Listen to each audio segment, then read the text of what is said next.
talked about me with my brothers, and they laughed at me some more. And then we partnered together after he was about what, $250,000 behind in one of my deals? Yeah, the painful experience. That I came and asked him to join with me, and he was like, I wasn't doing that. And then he was like, okay, you gonna tell me what y'all doing? Because, right around the time when people see you hit, right? And your whole, people start waking up. But I've watched my brother train people in a way when it comes to mindset, because how many of you understand that if you do not believe, you can forget it? So there's 5 beliefs. Belief in you, belief in the company, belief in the industry, belief in your leadership, and belief in your product. And if any one of those 5 things are off, you can forget it until you get those belief levels back in balance. So I want you all to put your hands together for my oldest brother. He's my oldest brother, triple diamond, Pastor Rashiid Coleman.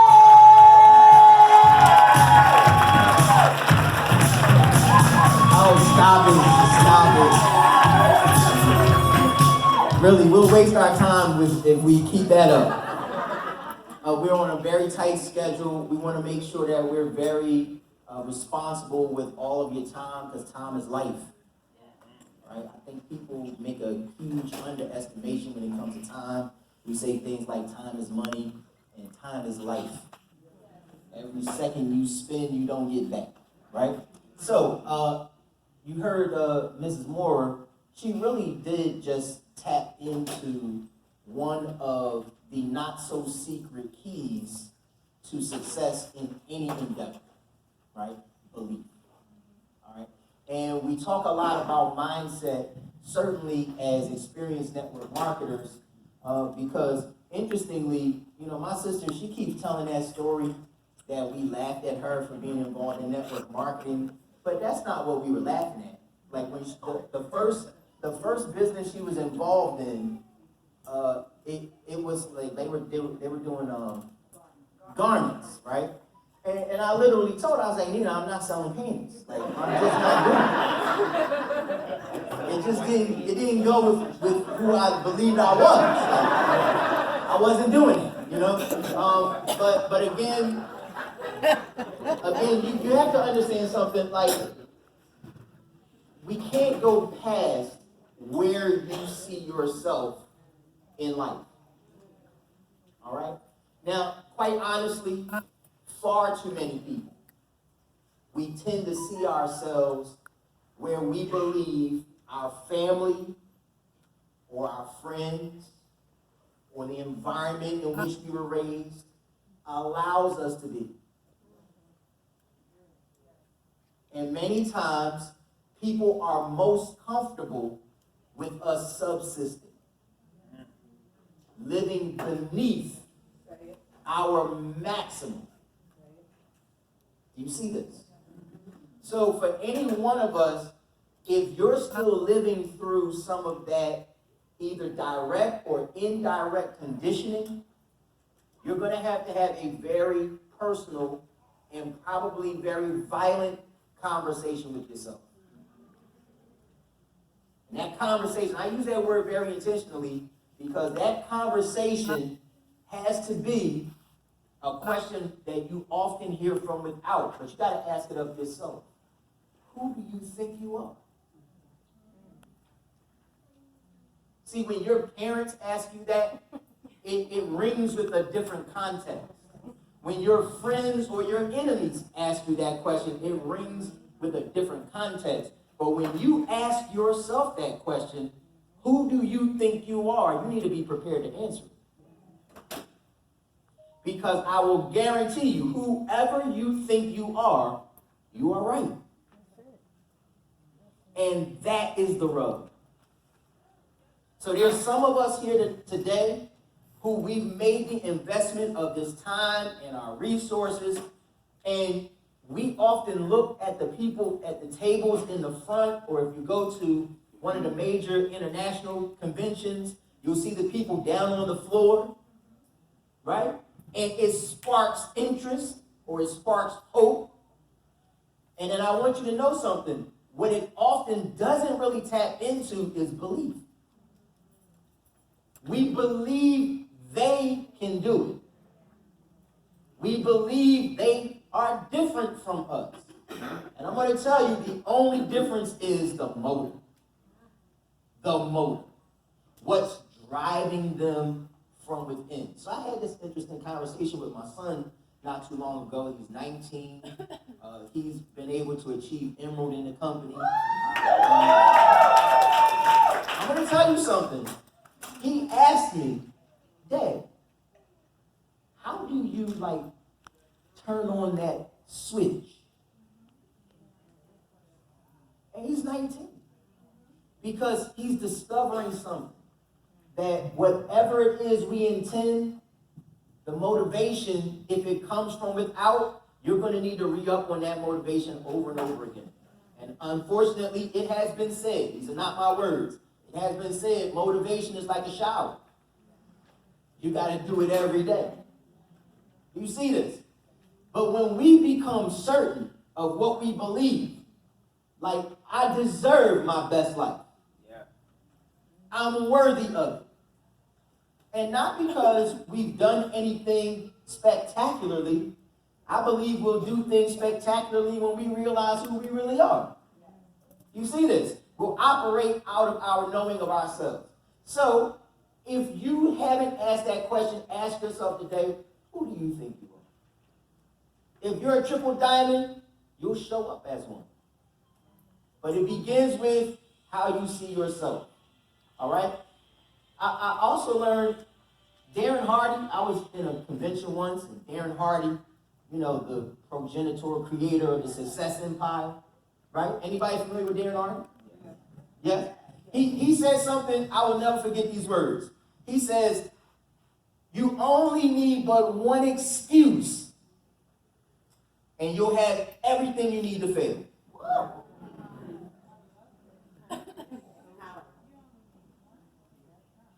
I'm not stuck. Let that marinate. Sometimes you gotta let it marinate. When I heard those words, I started doing personal inventory. I said, if it only takes one excuse, what if we have 2 or 3 or 10 or 20? What if we've made every circumstance and condition that has arisen in our lives nothing more than an excuse or an alibi or a justification for accepting a life we are unhappy with? See, if that's been us, no one else gets to judge that, but I'm hopeful we'll take a moment to judge that for ourselves, and we'll decide, you know what? I've been saying it's my upline. It's an excuse. Some of us will be saying, you know what? If my partners, ... It's an excuse. Some of us will say, if the products, ... It's an excuse. Because the reality is, everyone thriving in this rocket ship, that's how I see it, called It Works. Everyone thriving. They all are dealing with the same conditions. Do you see this? The same advantages and some of the same challenges, but the motor is obviously different.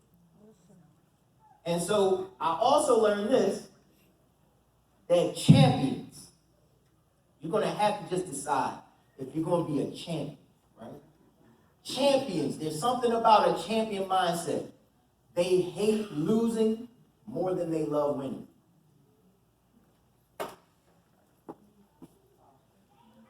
Now, let me tell you what that means. For many of us, you've got to understand this. Champions expect to win. Yeah. They don't think lose.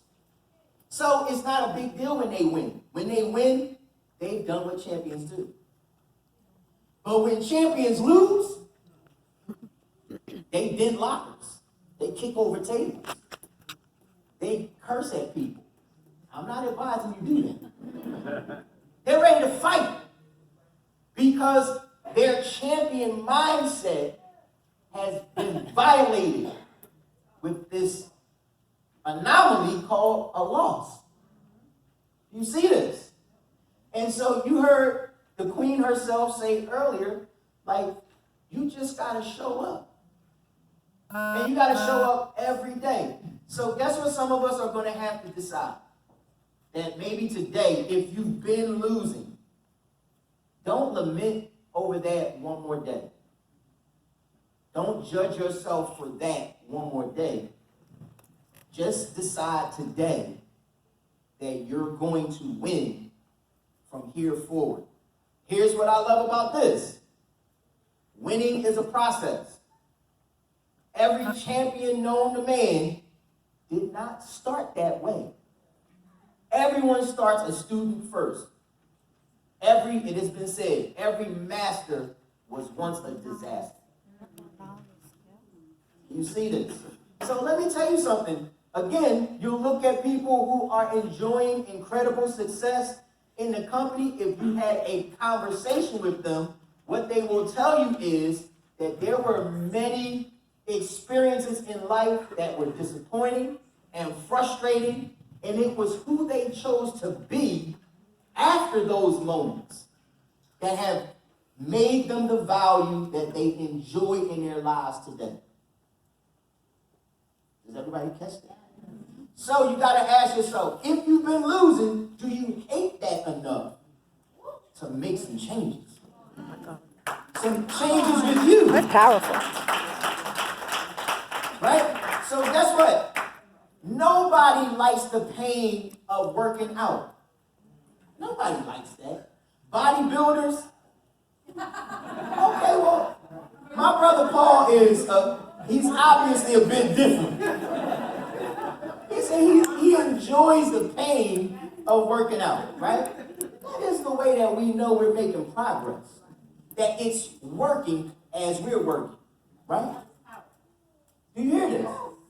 We know it's working as we're working. But here's the reality. Nobody really signs up for that part of it every day. We just want the result. That's the challenge. You come in as a distributor. I came in as a distributor. Went from distributor to diamond in 30 days. But that wasn't a gimme. We had to put in some work. Right? Hit double the next month. You see this? Went triple the fourth month in the business. Because we put in the work. Here's the key. If you really want to win, and this is why you got to decide what you want. If you want $200 extra a month, I don't think we use that word enough in our business. This is extra income. Right? I'm still not full-time. I still serve as a pastor at a local ministry right here in West Philadelphia. That's my primary vocation. And this is the extra money. Could any of you get excited about building an extra stream of income that matches or surpasses your primary income?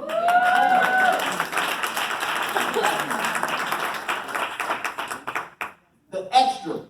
But in order to get to the extra, you're going to have to challenge yourself. The reason why I brought up the point no one signs up for the pain is you're going to have to sign up for the work. And you're just going to have to do it when you don't even feel like it. Based upon the result you say you want. So then finally, and honestly we can close with this because we've heard a lot, right? Finally, you have to get real with yourself. We all do. Because some of us, we are declaring a why that isn't really our why.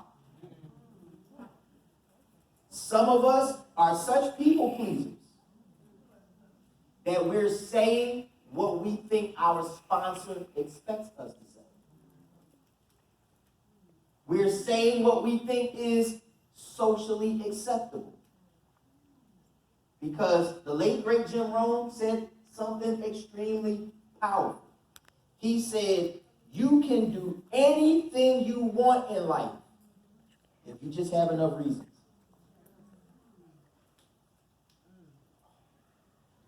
Anything. If you just have enough reasons. So if you want to earn 5 figures a month, stop focusing on the money and find your reasons. The money will be the inevitable result or outcome of discovering enough reasons. I watched some of you today. I'm not trying to embarrass anybody. I watched you grow emotional as you listen to certain people speak because their story resonated with you. It made you think of your own real reason for saying yes to it works. Nothing that, except those things that mean a lot to us, move us to that level of emotional show. So tap into that and then look yourself in the mirror and say, no, that's really what I want. I want to be able to set my children up so that they don't have to suffer the way that I did. Or maybe your reason is, you know what? I want to be able to go to the grocery store and buy what I want instead of what my budget dictates. Or maybe you're saying, I need a new wardrobe to go back to work. And I want to dress the way I see myself, not the way my budget dictates. Or maybe your why might be, I want to live where I choose, not where I'm approved to get the mortgage for. Or maybe you're sick and tired of being abused in your workplace. And you're grateful that you have a job. Like, thank God for that. But maybe you're at the place now where you realize you're more valuable than they're saying you are, that you deserve a life where you're more in control of your time. And if that's you, just decide today, I'm going to wake up every day and I'm going to go to work on realizing all these things that I say I want. And it's not about my sponsor. It's not about feeling competitive with those that I think have this fantastic life. No, it's what I want. So I'm going to own what I want. I'm going to own my reasons, and I'm just going to get it done. Because the day we decide is the day we begin this trek inward to realizing everything we could ever imagine. And you deserve the most incredible life you could ever imagine. If that makes sense, think like the champion you are and just show up for yourself. And then I'm just going to tell you, we get the thrill of building this as a family, doing it together with and for each other, for our posterity, for the children and grandchildren coming behind us, so that their language is a lot different than the language we grew up with. Some of you could finish some of these sentences. What do you think? We have a money where? Backyard. Our parents know each other. See, that's not true. They all just knew the same story. And because that was just a storyline, a narrative, I encourage you, I hope to inspire you. Write a new narrative today. Let it be your own story. So that when you put your kids to sleep at night, you can read them your story. And it be strong enough and powerful enough and positive enough that they go to sleep with dreams of a future promised instead of a future hoped for. Hope this helps.